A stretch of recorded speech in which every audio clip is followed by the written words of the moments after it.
The Emerson Mnangagwa-led administration is in a state of panic over the possibility of mass protests akin to this current shaking Kenya. Achipere mushe muri Zimbabwe ndoda kuti nawo yemaprotest ari kuitika kuKenya.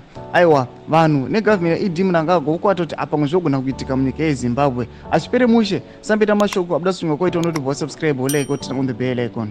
Tipina Mzime anyora chiti, the regime is threatened to arrest any citizen suspected of inciting such demonstrations, revealing a deep-seated fear of public dissent. Kenya's ongoing protests, which have resulted in dozens of deaths, were sparked by President William Ruto's proposed finance and tax law. Like Mnangagwa, Ruto faces accusations of failing to deliver on promises made during his presidential campaign 2 years ago.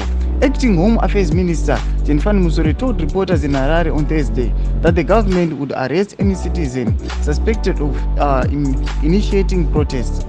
This announcement comes amid growing discontent among Zimbabweans over deteriorating economic conditions and the rampant human rights violations perpetrated by the ZANU-PF government. Sadomba zvikabuda panapa zvinzi aiwa ED Mnangagwa akathreatena kuti aiwa timbodi kuona munhu anokanganisa runyararo rwenyika kana vachada kuita kana kuplana maprotest aya noda kuti chava arresta. Saka takuona kuti vanhu vari kuuya serunyugwa muZimbabwe vachikomenda kuti vachiti aiwa vanenge vakutya kuti vangona kuitwa zviri kuita William Ruto nokuti akakambenerwa for the finance tax akaiwithdraw. Iko zvino akunzi ngachiprotesterwa kunzi ngachistepa down. Tiudze mafungiro enyu pinai comment section medu, musana subscribe or like, turn on the bell icon.